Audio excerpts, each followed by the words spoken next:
Welcome to the Free Library of Philadelphia. My name is Cynthia Schemmer, and I'm honored to introduce our guests this evening. Jacob Schell is the author of tonight's featured book, Giants of the Monsoon Forest, Living and Working with Elephants. In the mid-2010s, Jacob made several trips to India and Burma to meet working elephants and their riders, to study the history and future of their unique alliance and forest travels, and to understand how this symbiotic relationship might even save the Earth's compromised wilderness.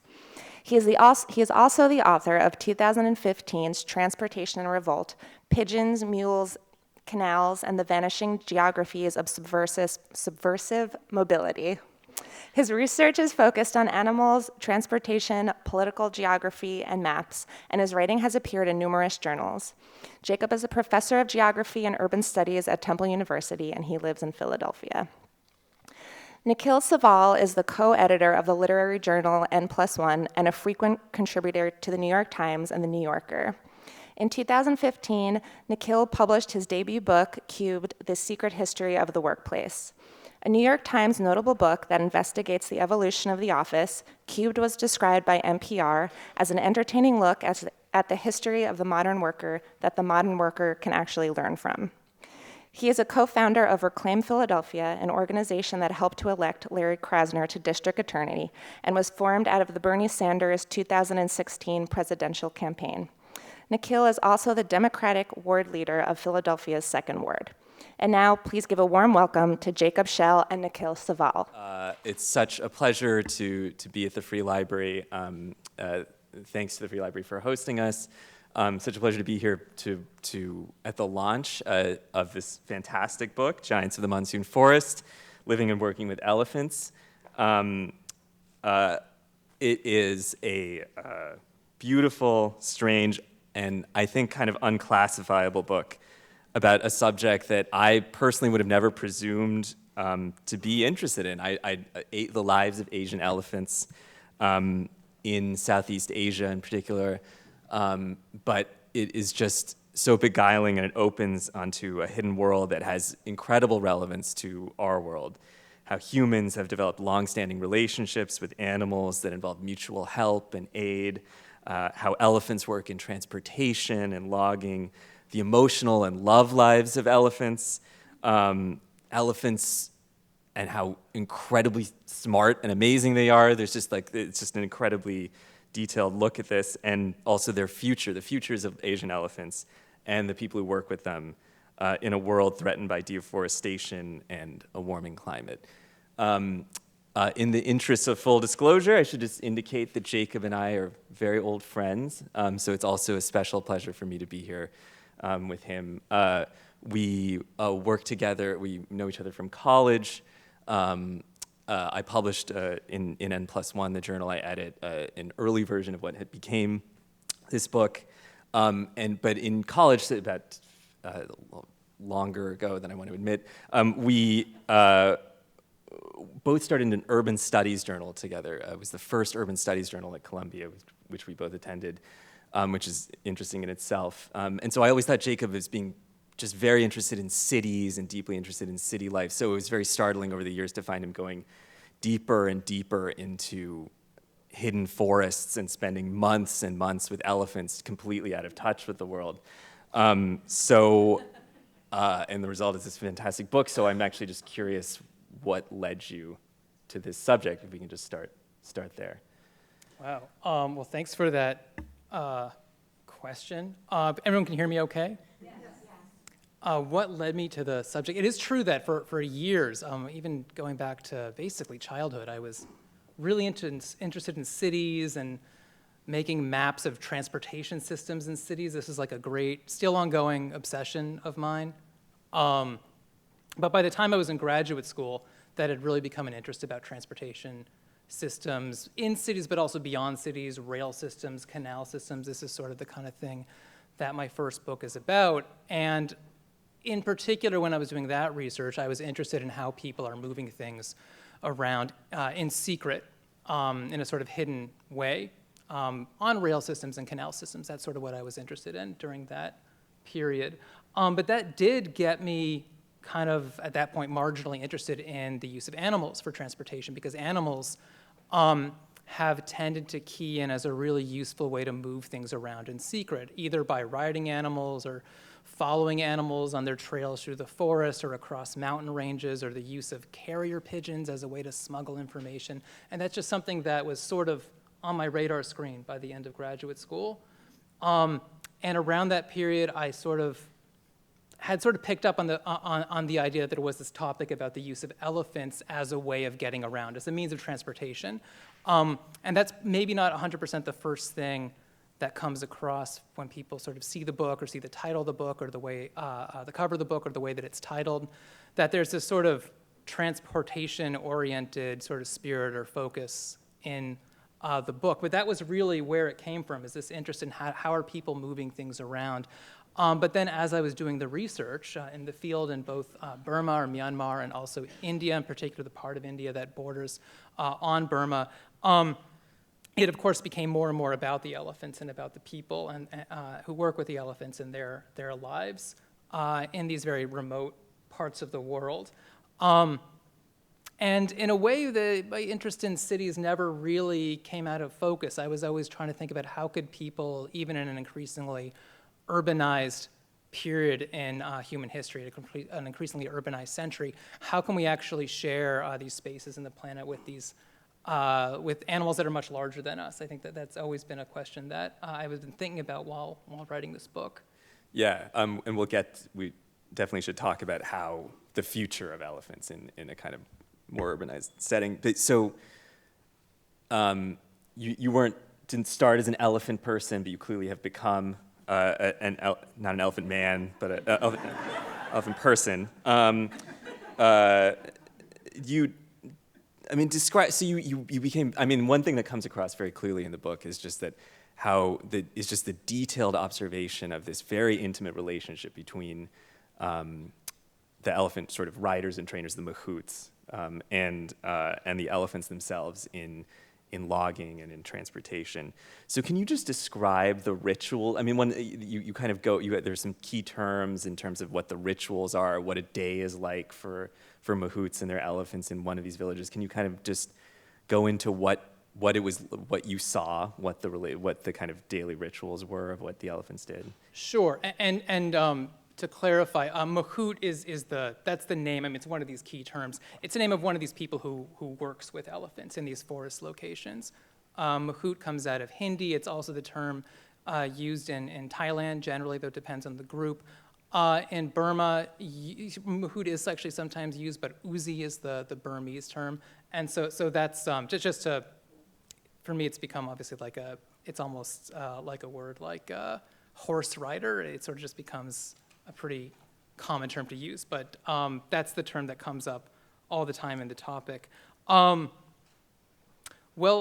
one of the really interesting things about the particular mahouts I was interested in, not necessarily all mahouts will do this, is that they release their elephants into the forest on a nightly basis, which is really significant, both because it's challenging from their point of view. They then have to go every single morning to fetch their elephant, which is tricky. They have to track it. The elephant is sort of dragging a chain, though it's not really tied up by the chain. So the chain leaves a certain trail of evidence, broken twigs and this kind of thing, in the forest that the mahout can follow in order to find the elephant.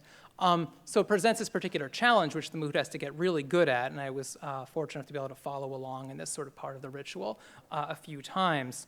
And it's hugely significant for these work elephants because if they're in the forest every single night, they can move around more than an elephant in a zoo or a tourist park would be able to do because they have the whole forest at their disposal. They can find mates. They can mate with each other. They can mate with wild elephants they find there. Asian elephants in zoos tend not to mate at particularly high rates.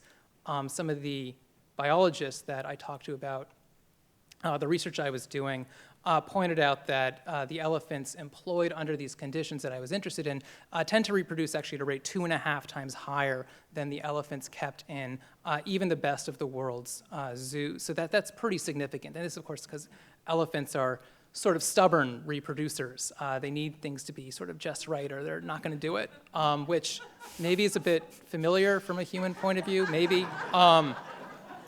And there's other animals like that, giant tortoises, rhinoceroses, but Asian elephants are pretty unusual in the sense that not only do they have this particular quality of being sort of very stubborn about wanting to control their own reproductive patterns, but also they're intelligent in a way that lends itself to doing all sorts of complex labor that humans are asking the elephants to do, whether it be logging, whether it be transportation during the flood season, which is something I became especially interested in doing while doing this research. So the mahout has to fetch the elephant and then takes the elephant back to some sort of work site. Oftentimes that's some sort of site where logging is happening, usually at a relatively small scale, not at the scale that you would find in our sort of logging forests in the United States. And the reason elephants would be preferred for these particular kinds of logging is that it's oftentimes it's teak logging, and the best teak trees, or at least this is sort of the conventional wisdom within the teak logging industry there, especially in Burma, maybe not so much in Northeast India. But the best teak trees are growing at the tops of these hills where they get the most exposure to sunlight. And if they're at the tops of these difficult hills, it's difficult to build logging roads for trucks to actually go up to these locations. And this is something that the British engaging in colonialism in the area noticed would be a problem when they were there in the 19th century. It was something that previous elephant mahouts were aware of as like a unique usefulness of the elephants in the pre-colonial era. And it sort of continues up until the present decade. Elephants are able to play this sort of unique role as being able to access these logs that mechanical alternatives can't access. So that can sort of be very much part of a mahout's day, is sort of fetching one particular prize log. Teak, halong maybe would be another species that would be prized in this kind of situation as well. I could go on like this for a really long time, but I think I'll cut myself off. Well, I mean, you've talked about so the mahouts release the elephants. They have to find them again. There's this kind of nightly ritual. How do you talk a little bit in the book about the mahouts, and I mean, there's feelings about the elephants and vice versa, right? I mean, what is the quality, like kind of emotional and other sort of like friendly work quality of the relationship between the mahouts and their elephants? Is it really authoritarian? Is it, how do they relate to each other on a daily basis? Yeah, that's a great question. I mean, the elephants, I mean, they are in chains. So there's this aspect of this particular cultural practice to which I found I had to sort of harden myself a little bit in order to sort of take it in. There's aspects that could be construed as abusive.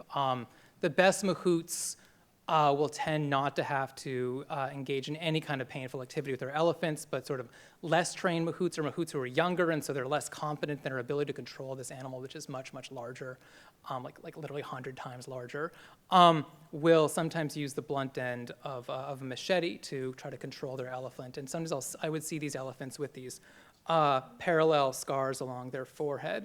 And so this is like that's like one side of these cultural practices, which sort of I had to sort of make myself take in. On the other hand, there could be really close bonds between mahouts and their elephants. I mean, sometimes it doesn't happen all the time, but a mahout and an elephant, they're both probably going to live around 50, 60, 70 years. And sometimes they actually will literally live their entire lives with these sort of co-aligned life cycles. And then also the teak trees themselves actually also have that same life cycle, more or less. And so there's this kind of interesting co-alignment of life cycles between these across these different species. But yeah, precisely because a given mahout and his elephant are likely to kind of be together for a long time, and they're both very sort of complex animals, cognitively complex, emotionally complex, in ways that sometimes seem to overlap in very significant ways, or maybe they're kind of adapting to each other. There could be these really close protective bonds.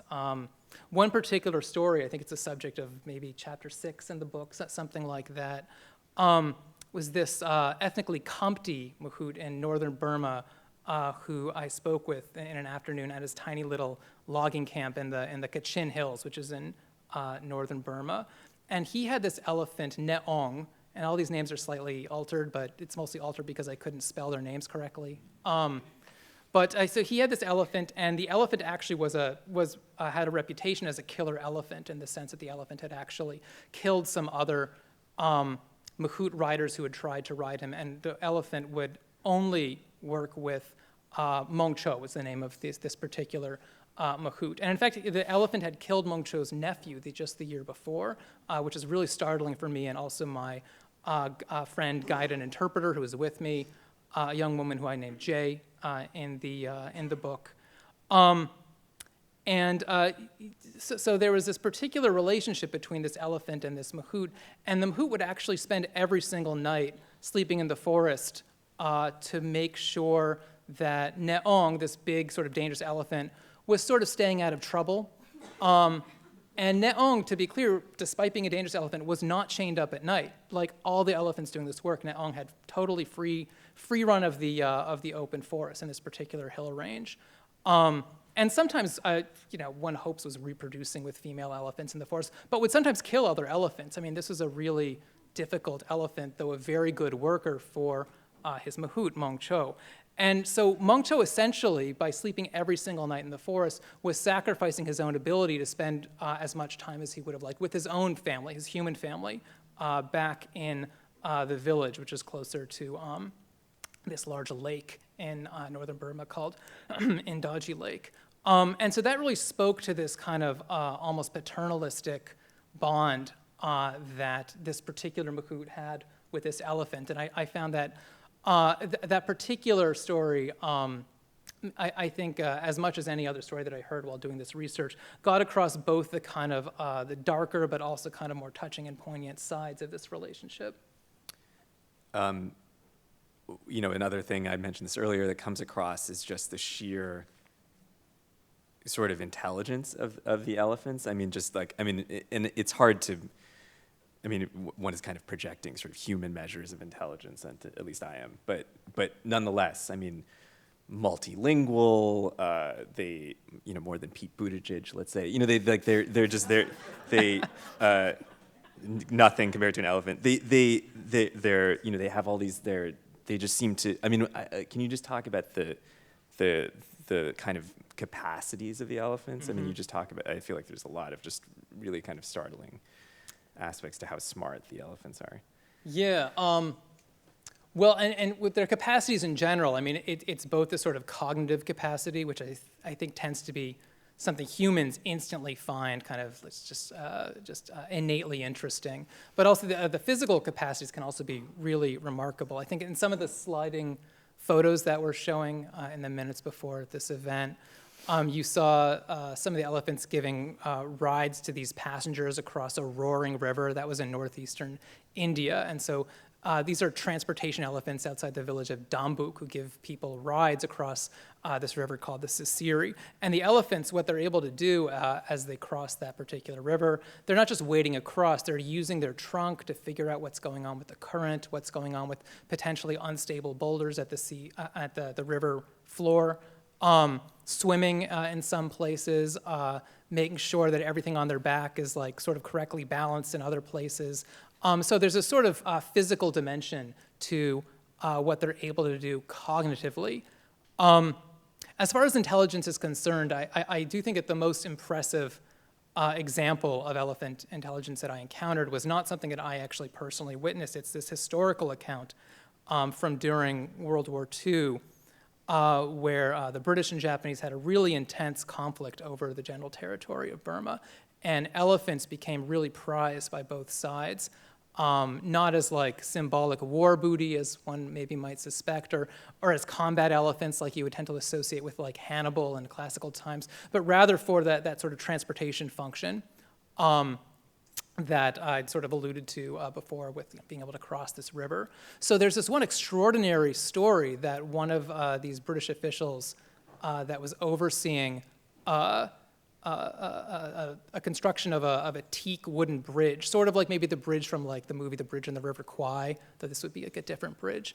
And these British construction corps during the war were very reliant upon elephant-based labor in order to get these bridges in the middle of the jungle built, because there weren't already good roads to actually go to those areas, and helicopters weren't widespread enough as technology at this point to actually be used for wartime logistics in this way. So there's this extraordinary account where this one elephant who with his trunk and his tusks is carrying a large log to use it on a bridge pylon, and is being asked to climb up onto this pylon with this huge log.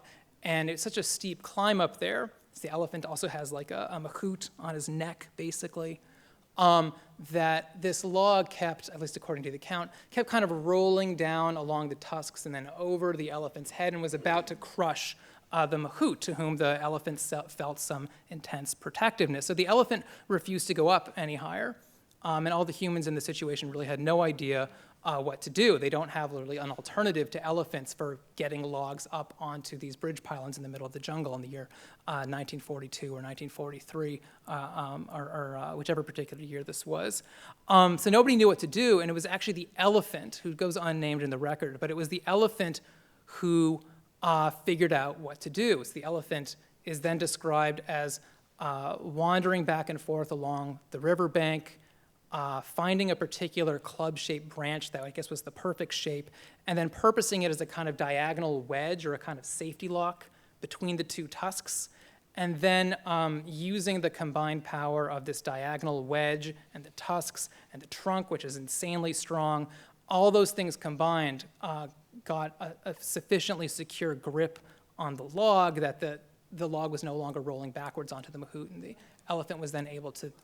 So this is something, it's just an extraordinary account because the elephant invented this particular maneuver. And the humans, who probably, if you gave them a couple hundred years, would have figured that out eventually.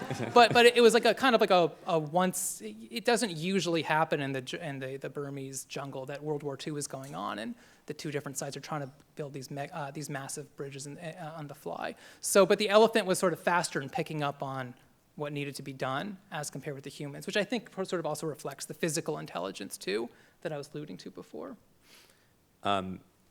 So the elephants continued to be used. You mentioned their use during wartime. I'm just wondering if you can go into that. You know, you go into how they were used during the Vietnam War and the effects of the possible effects of the American war and on the elephant population, and then the current elephants. One section of your book is especially about the current conflict, one of the current conflicts in Burma, where elephants are continuing to be used. So I mean, how were elephants used in these kind of later conflicts? And I mean, sorry, how are elephants used in the Second World War in ways that you haven't talked about in Vietnam, and then how are they being used now in contemporary Burma? Right. Yeah. So. I mean, this actually does circle partially back to your first question, which is like, how did I sort of get this project started? One of the things that was really fortuitous and helpful to me is the fact that in Philadelphia there's a large Burmese population as compared with other cities. It's not like a huge number of people in absolute terms. Many of whom are refugees, some of whom are refugees from the Kachin conflict, which is happening in the country's far north, in Burma's far north. And in the Kachin conflict, which by some measurements is the longest running civil war happening in the world right now. It started in the early 1960s and is basically ongoing, though technically there was a ceasefire in the 1990s. On one side of the Kachin conflict, between the Kachin sort of separatists or I guess seeking some sort of level of autonomy, and the central Burmese government, the Kachin independence militia, independence army, independence organization, they have various names for themselves. They actually employ a kind of a set of brigades of elephants in order to move things around in secret in the forest. So you can sort of see that was something that was very much interesting to me. And so that's still going on in the present day. And this is in particular around the area of the Kachin Hills and the Hukong Valley in Burma. And the Kachin Independence Army, the KIA, these brigade soldiers, what they do is basically, it's the same practice as you see the people who are logging with elephants or doing cross-river ferry rides for passengers with their elephants. It's the same practice where they'll release their elephant into the forest on a nightly basis.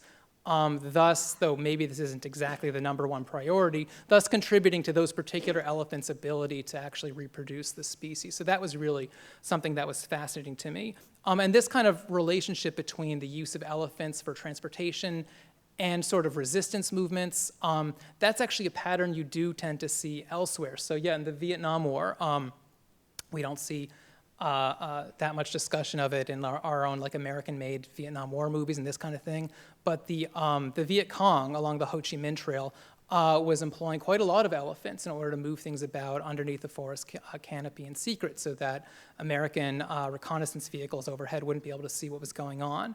And in fact, at least at one point in the war, according to some American war veterans, they were flying Apache helicopters and this kind of thing. They were actually under orders to open fire on any elephant that they saw on site, simply because those elephants could potentially be the elephants of the Viet Cong. And then going further back in modern history, both the British and the Japanese were under various kinds of comparable orders to open fire on elephants that, unless they had some reason to believe that they were their own elephants, like the Royal Air Force was under orders to open fire automatically on elephants seen in Japanese-held territory, and that works the other way as well. Interestingly, in all of these particular examples, those sorts of stories sort of trickle down to, well, present-day researchers like myself, because the people who are under these orders have felt upset about it ever since and have wanted to talk about it. And, maybe are also upset about all the humans that they killed too, but what they really want to talk about is the fact that they were under these orders to kill these elephants, which, at least for some of these war veterans who were subsequently interviewed about this, not by myself. I was using secondary resources for this particular dimension of the research. But they feel that it was somehow unfair to do this to the elephants, to open fire on them automatically because they would be so perceived as being connected to these sorts of mobilities connected to a wartime enemy. So this is something which became very interesting to me while doing the research because of this connection, first with the Philadelphia Kachin community and then spending time in Kachin State. And I was lucky enough to be able to interview a particular colonel in the Kachin Army who works with the elephants, and it just became really quite sort of fascinating and unexpected. And you just wouldn't expect that in the year, well, it was 2015 when I did that interview. So in the year 2015, that there would be an army somewhere in the world that's actually making use of elephants. Again, not to employ elephants in combat, which I think tends to be more the way we imagine the relationship between elephants and war in a kind of Western imagination because of the history with Hannibal and these kinds of things, but rather using elephants to avoid areas of combat, because the idea is to move things by elephant in secret to the forest away from where the fighting is happening. So this is a dimension of the research that became extremely interesting to me while I was doing it. So these elephants have been threatened clearly by direct attack and war, but by a number of different sort of human interventions over the years. But what's the thing that threatens Asian elephants today, and what's the you have a sort of surprising, I think, kind of prognostication or just kind of a proposal for how their population might be maintained. And you point out that they're not threatened as we might think by poaching. That seems to be not the principal threat to Asian elephants in particular. There's other kinds of threats to their population, and also other kinds of maybe solutions. Yeah, right. So I think from a Western and maybe in particular an American perspective, maybe it's a Western perspective overall, I think there is this sort of, first of all, there's this perceptual conflation of Asian with African elephants, which is understandable enough. And at least from a conservation standpoint, the two situations are really very, very different. There's about 500,000 African elephants left in the world today, which is a bad number, but it's nowhere near as bad as with Asian elephants, where there's about 40,000 left in the world. So it's like a one order of magnitude in terms of the difference. And a lot of those imagery that you tend to get of like these horrible like poaching events a lot of that tends to come from Africa and is something that is faced by African elephants. But it has to be said that that's where most of the poaching is happening, and that's where, if you had to compare the two species, that's the species that's doing quite a lot better. So what is it that's actually pushing the Asian elephants to the brink of extinction? Well, it's not really poaching, because there really isn't a massive amount of poaching going on in the Asian kind of elephant sphere. Rather, it's deforestation. It's definitely deforestation. And this is something that elephant conservationists talk about and emphasize quite a lot. But with poaching, you can sort of imagine, okay, I know what we can do about that. We need more police, make the police sort of like less corruptible, so that they're prioritizing the elephants rather than taking bribes from the poachers. And this is sort of the way of thinking about it that you can sort of engage in, and sort of the way the arc of solutions kind of works makes sense. But what do you do about deforestation? I mean, especially from a Western perspective, where, well, for example, in this part of the United States, there's like far less forest than there was several hundred years ago, right? And in Europe, it's basically the same story. And so this issue of what to do about deforestation is definitely something that I think in the last 2 or 3 chapters of the book focus on quite a lot. So yeah, with these Asian elephants, who again are the trained ones, and it's about 25% of the species who are the sort of trained or domesticated or tamed elephants, they're sort of, in terms of the, I guess, utility that they're contributing to their human communities that are working with them. Some of them are contributing to these, these like brigades for rebel soldiers and this kind of thing, which is interesting but doesn't necessarily seem like something we want to sustain.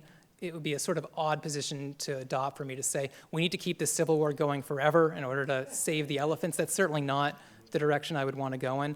And then you have a lot of these elephants, and it's really many more than the ones engaged with the rebel armies, engaged in this activity of logging, which is also interesting, and there's a lot to be learned there, and there's certainly sort of forms of sustainable logging management to be imagined.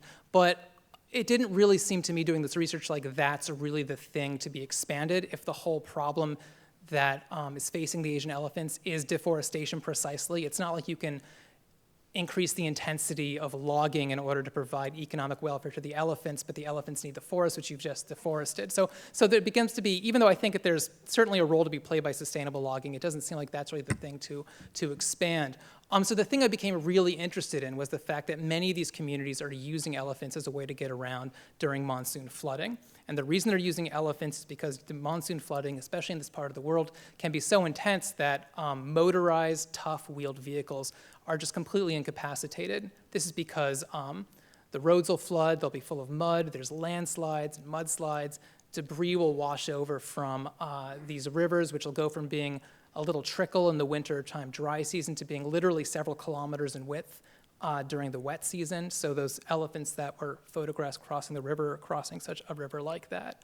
And so those particular elephants engaged in this kind of monsoon time or flood time transportation service are really doing something that other kinds of human techniques for getting around can't easily replace or reproduce in more kind of synthetic, artificial means. And it's not something that negates the forest. It doesn't require human violence. And so that's something that I really think could potentially be expanded. You can imagine different departments in different governments in South and Southeast Asia instituting something like departments of flood time logistics that would have elephants that would doing actual labor or service for them, which I think could be really helpful both to humans who, I think going forward, more and more humans are going to be living on flood-prone terrain.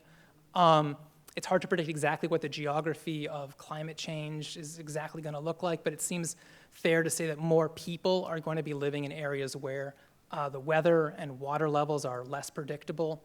And I think this could be really beneficial to the Asian elephants as well. So that's something that I focus on a lot towards the end of the book. Just as a sort of last follow-up question before we move to audience questions.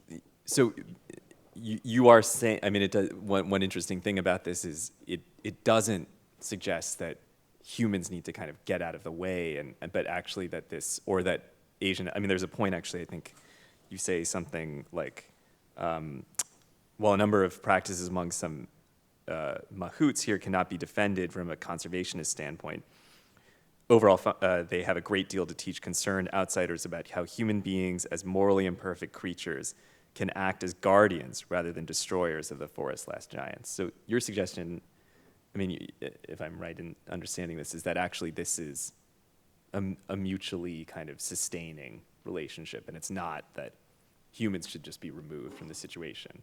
Right, yeah, so I think in a perfect world, what would happen for the welfare of the elephants is that you would look at all the remaining forest land in South and Southeast Asia, and you'd take like a red marker and you'd draw a line around all of it and say no more humans are allowed to do any kind of development of any kind in those particular places. And all the elephants will be there, and they'll be wild elephants, and they won't have to do this kind of labor on behalf of humans. They'll be able to kind of live more or less as they would have lived had there not been humans around in the first place. That would be like a kind of like a perfect solution. I think it's extremely unlikely, and I think that proceeding as if that's eventually going to be the outcome in this part of the world is actually that way of approaching the issue could ultimately wind up costing the Asian elephants their last sort of dwindling window of opportunity to get them back on a better demographic trajectory. So, you know, they're sort of slated to, again, it's hard to predict these things, but they're basically predicted to go extinct around the year 2100. This is Asian elephants. So some people in this room might actually be around then, and maybe we'll see it happen, or we'll see if something else happens instead. And waiting around for these various like developing countries in South and Southeast Asia to impose a sort of blanket forest preservation legal apparatus in these areas, because we think it's the only possible way to save these species. I think that this is sort of not a great strategy. I think it's probably a doom strategy. I think that all of these countries, understandably, are going to probably follow the same sort of geography of development that happened in the West, in Europe, in the eastern half of the United States in particular, where in order to stimulate economic development, huge rates of deforestation have to happen as well because of expansion of agricultural output, because of increased territories of urban infill and things like that. And so I think that in order to actually do something to reverse the demographic trends with the Asian elephants, it makes a lot more sense to focus on these particular communities which are invested in the continued existence of the forest, in both political and economic terms. They're invested in the continued existence of the elephants because they need the elephants in order to derive economic value from the forest. And they have some ability to kind of hold these forces of deforestation, whether it's agricultural expansion or urbanization. These particular human communities have some ability to hold those forces at arm's length. And so I think that's really the area to focus on. If the objective is to protect the forest, protect the elephants, we need to imagine a less pristine and more sort of co-produced, co-species kind of situation for those areas. Yeah, I'm curious. At the very beginning of your talk, you mentioned the comparison between fertility of the domesticated animals versus zoo animals. But how does that compare? There would be a third category, would be the totally wild elephants. So how do they multiply more or less? That's a great question. I think I would have to go back and read the particular study, which is in the journal Nature, where I got that information from. That was also an interview with one of the authors of that journal too, which because I had questions about it myself. Wild elephants do reproduce at a higher rate than elephants that are engaged in transportation and logging, including elephants that are engaged in transportation and logging and getting released into the forest every night, which is so significant. But exactly by what percentage is the increase, like that's what I can't tell you because I don't have that number on the tip of my head, on the tip of my tongue. I think what we're talking about is something like elephants in zoos. It's like 2.5 times from elephants in zoos to elephants engaged in transportation and logging. And then I think it's maybe it would be like 3.5 times from elephants in zoos to elephants in the wild. I think it's something more or less in that area, but I wouldn't want to commit myself to that exact number. So again, if the ultimate objective is to just take what we know to be the maximally most reproductive, just the perfect situation for elephants, it really would be having wild elephants and would be having 100% perfectly protected forest corridors, which are big and expansive and allow the elephants to basically recreate the full range of mobility that they had in prehistoric times, which actually requires them to have many hundreds of miles at their disposal. This particular area, again, we don't have a map, this particular area, it's between India and China. That's basically where this forest country is. It's between the two most populous areas in the whole, in terms of human population, the most populous areas in the whole planet. I don't see drawing that red line around that forest as being a feasible thing to do between now and the year 2100. So even though, yeah, I think that wild Asian elephants do reproduce at a higher rate, I think that a more kind of complex middle space is really the most fruitful area to look at. Yeah, you talked about the chains on them. Do they have chains on all four legs? Yeah, that's a great question too. So what happens is, first of all, during a lot of the day, they don't have any chains on any of their legs because that would inhibit their range of movement while they're doing So the all chains this come work. off when they're working. The chains come off while they're working, that's correct. Though they might have some sort of basically a saddle or pannier or basket on their backs, and that has to, of course, be tied in place. But usually that would be done with sort of soft fabric ropes, not with actual metal chains. At nighttime, the typical practice is that there's only one chain between two legs. It's the two forelegs, and it's at a relative. It's sort of slack and allows them to be able to move around as much as they need to do to find things like, again, mates and food. That's the two main things that they'd be moving around for at night. The reason that they have the chain in place between the two forelegs is that they don't want to allow the elephant to run at night, because that can be the difference between the mahout wakes up at like 5 in the morning and has to walk 45 minutes, which is what's sort of typical, 45 minutes maybe to an hour, 15 minutes, something like that, to having to spend the entire day finding the elephant, because elephants, once they're running, they can actually be quite fast. Now, putting it this way makes it seem like the elephants, like all they're thinking about at night is how are they going to escape. And probably what would be more accurate, though that is the case in certain circumstances, but it would probably be more accurate to think about how people who have dogs and live in the countryside will let their dogs out at night, and the dogs don't necessarily have to be tied up. And if they're the kinds of dogs we describe as smarter, then they're probably the kind of dogs that are going to come back in the morning, though not probably have to go be fetched in the same way that an elephant has to be fetched. So it's not a perfect analogy. So yeah, I mean, you focus on one of the pieces of equipment that's actually really important to the relationship, which is that chain sort of fettering the two forelegs of the elephant at nighttime. So they're out in the forest at night. Can they mate with those chains on? Yeah, that's basically the idea. I mean, in particular with the female elephants who are released at night, it's sort of hoped that the female elephants will go out and will come back pregnant, and then will produce calves for the mahout. It makes the mahout just increases his or her wealth. And there are some cases of female mahouts, not a whole lot. It's a very male-heavy profession. But at any rate, it can increase the wealth of that mahout by like 100%, 150% overnight if an elephant comes back pregnant. So that kind of reproduction is sort of the idea that's one of the sort of central pieces of the relationship. I was just wondering if you've ever witnessed any of the training processes that go on with elephants, on how they're tamed and what they have to go through in order to be a logger? I have very briefly, in terms of directly observing it, because it was very upsetting. So mostly indirectly, which is to say, interviewing the various hoots, or the people who capture wild elephants out of the forest, are called fondis, and what they do is very sort of complex, but also upsetting to hear about.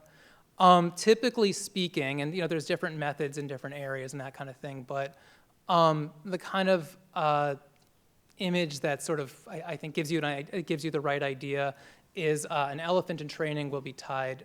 Its forelegs would be tied to forest surrounding tree stumps or tree posts, sometimes for many months on end, and the mahouts will come back over the course of those months on a daily basis, giving various sort of food treats and things like that to that particular elephant, but basically getting it into the elephant's idea that it's whatever sort of more kind of, I guess, conventional elephant sort of lifestyle it thought it was going to live is not what its future is going to be like.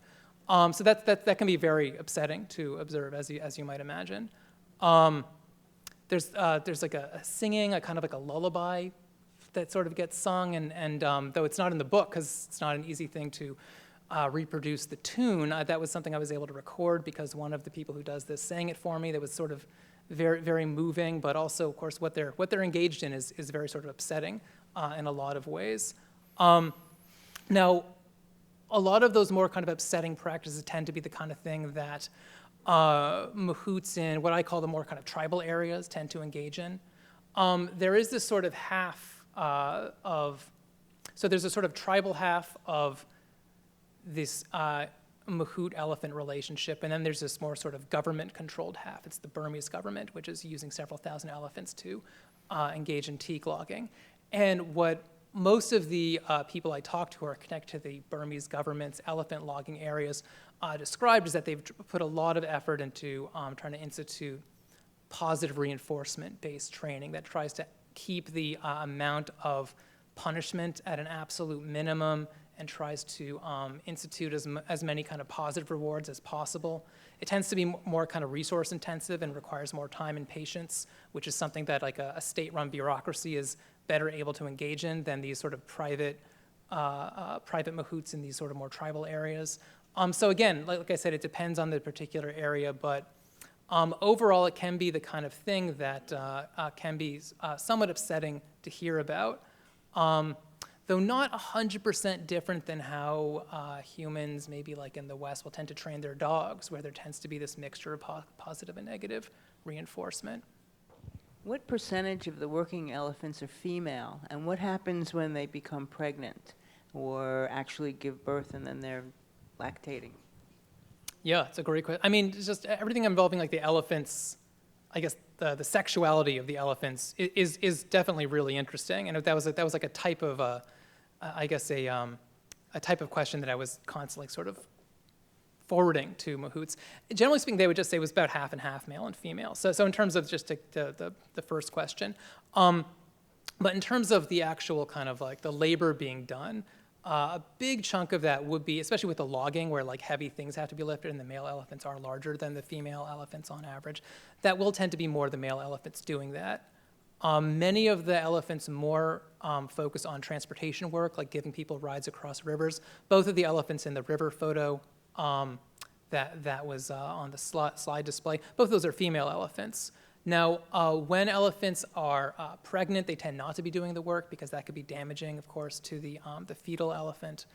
When they're lactating, there tends to be less work, but what begins to happen already by that stage, and this would be like a couple of years into the elephant calf's life, is that the mother elephant is now given some lighter tasks so that, and partially because those tasks themselves, like carrying sort of smaller logs and things like that, might be useful to the surrounding human community, but the real value there is that the elephant calf can observe what the mother elephant is doing.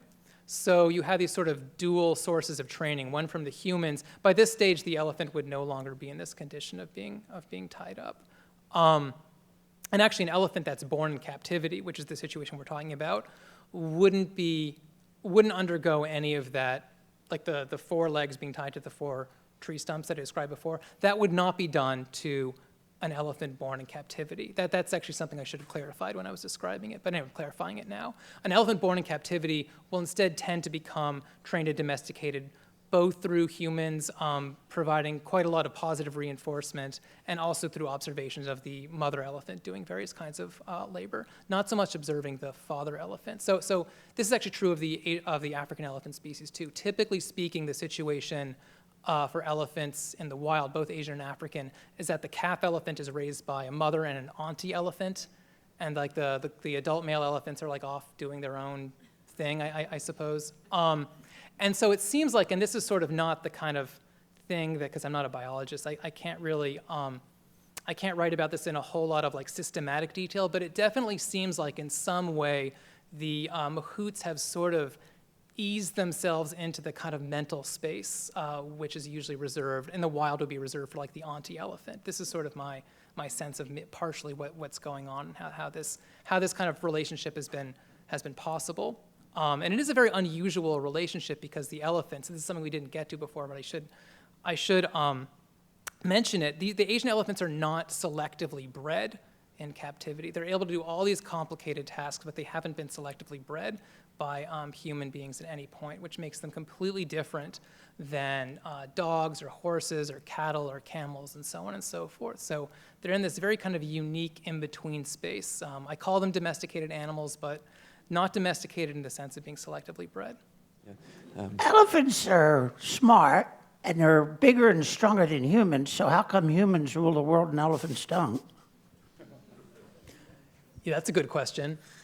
Well, for many millions of years, I guess it was the elephants who kind of had the upper trunk.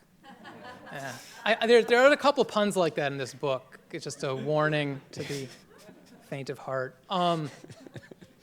Yeah, but eventually humans clearly get the upper hand, and there really is a strong degree to which elephants and humans for many hundreds of thousands of years in a row were directly competing over the same sort of geographies, like the same river valleys. Asian elephants today are very much associated with these sort of hilly, forested areas, but if you go back a few 100,000 years, or even just a few tens of thousands of years, they actually would have been much more focused in terms of where their range is concentrated in these sort of more grassland or plain-like river valleys, which today are these like heavily urbanized corridors in especially India and China. And so the elephants were sort of pushed out of these areas by expanding human agricultural societies into the mountainous hills and had to become these sort of more sort of, I guess, forest-oriented species as compared to their more sort of prehistoric situation. And there's this interesting process by which they did that simultaneously with certain human cultures who are also fleeing these agricultural societies. So this is something that I talk about quite a lot in this book, is this sort of co-produced history and geography of escape that both the elephants and also certain human cultures are engaged in, and they sort of, at least if you focus on certain cultures like the Kachin or the Campti or some of these other ethnic groups I was interested in, that kind of dovetails and produces this co-species culture. But as for your question, why did the elephants lose out? I don't exactly know. I mean, the elephants didn't create tools, even though that one particular elephant I described clearly recognized the possibility of a tool. I guess my hunch as far as that is concerned is that the elephants have these trunks, which are really amazing and can do all sorts of things. They're strong, they're sensitive, they're delicate. The sort of flaps at the very end of the trunk can function a little bit imagine like a two-fingered hand. But they don't have 10. So I think the ability to really organize their approach to the world around manipulation of tools and putting things together, I think that there's probably a sort of a limit on that, which hominids have really been able to kind of explore that to a much greater extent than elephants have. So I think that would kind of be my hunch for what the difference is. But again, it's not 100% satisfactory to think of it that way, at least from my point of view, because how come for millions of years, actually it was the elephants or the Elephantidae kind of family of various species that really definitely were on top. So yeah, I'm not sure. So did you observe any of the communication or I've read about how elephants talk to each other and communicate with each other. Did you observe any of that? Yeah, it's a good question. Just the general theme of communication. So I was centrally focused on the relationship between elephants and people who work with elephants, which tends to be these command turn systems or vocabularies in multiple languages. And as Nikil actually mentioned, there's this part where I talk about how a given elephant is able to learn multiple linguistic systems of command terms, sometimes as many as 100 terms in a particular system. And oftentimes the mahouts are able to communicate with the elephants by tapping almost like kind of Morse-like code on the elephant's ear, which is pretty fascinating. And the elephants are able to do various things with their trunk to kind of return the same tapping. So all these kinds of things. But that has to do with communication between the two different species. As for communication between the elephants, I think that the most the thing that I observed which comes closest to that is I was in one particular area where a mother and daughter elephant, who most of the time they do work on opposite sides of the village. So one of them goes into the southern forest area, and one of them goes into the north. But I happened to be around at a particular moment of a particular day when they were crossing paths on a road, and it was the first time in a few months that they'd seen each other. And there was lots of trumpeting and sort of twisting and helixing of trunks. And I don't know, you can imagine what they were, I'm not sure that works exactly as communication. It's certainly kind of like an emotional moment that they had. And I think that would probably be the thing that really stands out for me as a moment like that, like where something between the elephants really resonated as like the central thing going on. So we have to bring this evening to a close, but Jacob will be signing books outside. I'm sure he'll be happy to answer any questions you have more about elephants and mahouts and this world that he's unveiled in this fantastic book. So please give him a hand. Thank you.